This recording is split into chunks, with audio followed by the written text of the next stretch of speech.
All right, it's a Sunday. We had all that excitement of the Super Bowl. We now try and take a deep breath. We sit down. It is time for our Sunday Spotlight. Our very own Tom Cole is down at Bowling Green's campus and joins us with one of their phenomenal athletes. Tom Cole, it's all you, buddy.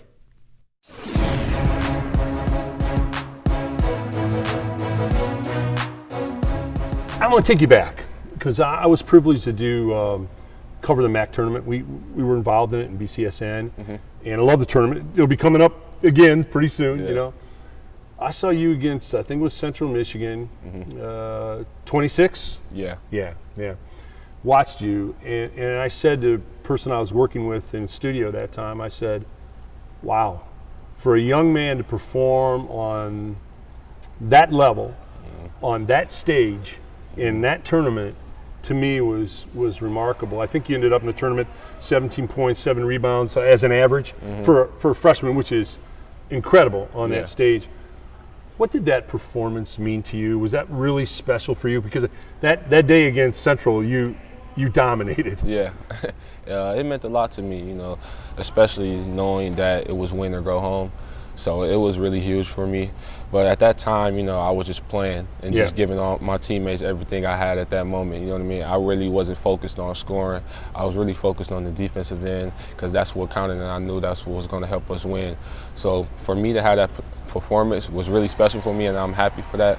But at the same time, I was really just out there playing hard as I can and doing whatever it takes to win.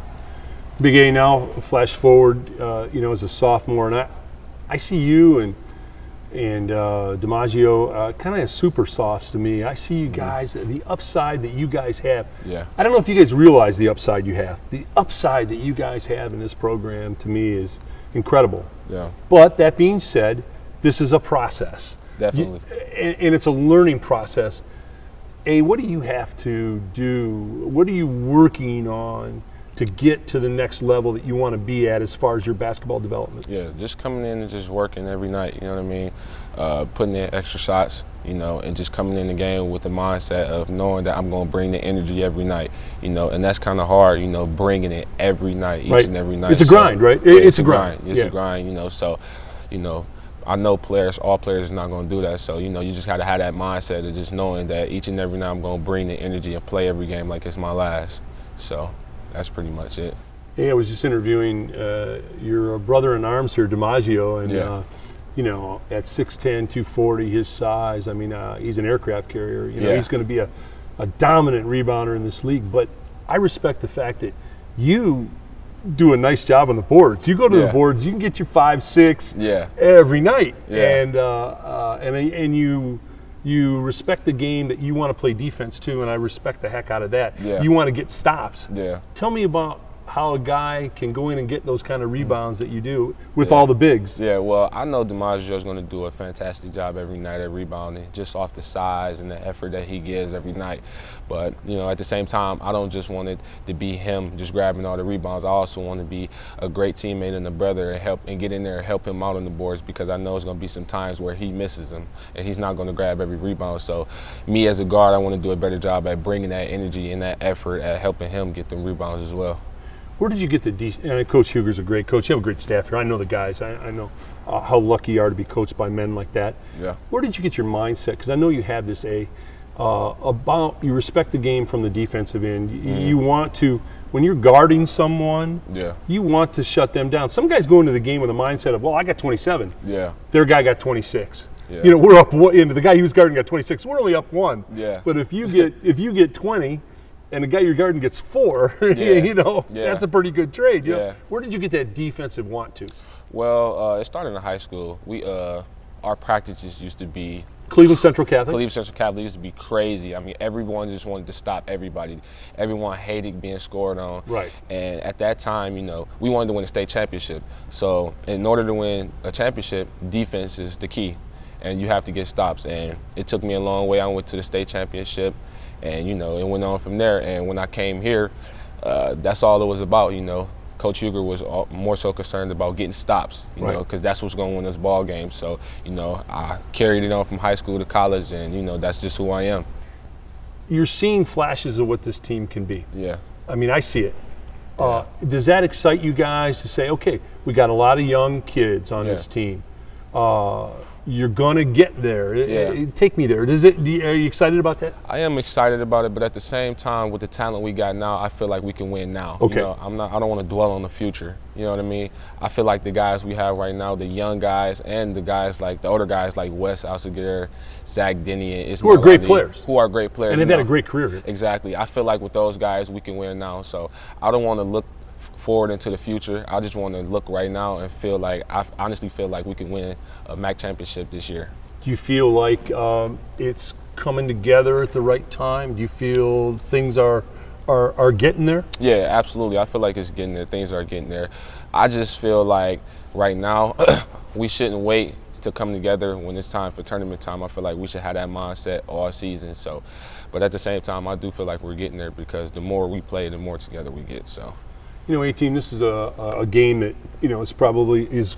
If you play it, it grips you. You know, something about basketball that whether you are 70 or 20 or 18, if you played the game, it kind of never leaves you. It doesn't. What is it about this game, if we boil it all down, 18, that you enjoy the most? The singular thing about this game that when you walk away from it, you say, boy, I enjoyed that. What was that? I don't know. I just always just loved the game of basketball since a kid. You know, that's all I did. You know, going to the recs, waking up after school, just playing outside. It was just a game that I always loved. So, you know, it's always been around me. You know, the coaches, my family. So I don't know. I just fell in love with the game. You know, people don't realize, Antwon, that it is an art form. I mean, if you took basketball and slowed it down, and the dribbling, the passing, the shooting. It's artistic. Yeah. It really is almost I don't want to say ballet, but it's a dance. It truly is an art form, and to play it and play it well becomes really enjoyable. Yeah, it does. Yeah. It does. How about take me to the academic side, Antwon? What are you studying now? What are you enjoying here at Bowling Green? What do you want to be when basketball's finished? Well, sports management. When basketball is finished, I just want to coach the game. Okay. You know, I want to give back. You know, because that's what happened to me. So.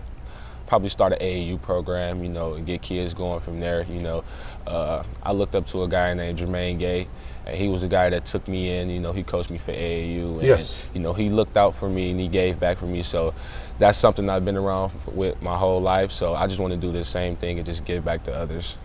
Hey team, you know, there's they had an article in the Wall Street Journal. They asked like thousands of adult men and women, 40 to 70, besides your parents. Who are the most influential people in your life? Who are the people that made a difference? Who are the people that changed your path? Who are the people that made you successful? And men and women combined, and 98% of the respondents across the board said I'll probably have to say it. I could go on and on all night. A coach. Yeah, I'll probably have to say a coach. A coach. So I guess what I'm getting to is you'll be a perfect person to be a coach to change young people's lives. Yeah, absolutely. Because you have that positive demeanor and style. So you'll be a great coach. You'll be a great teacher if you want, whatever you want to do. So listen, on behalf of Buckeye Broadband, BCSN, and our gang here in BG All Access, keep slugging, A-Team. Keep working hard, and there are many great things ahead. Thanks for being with us today. Appreciate it. All right, take care of that basketball. Always. All right.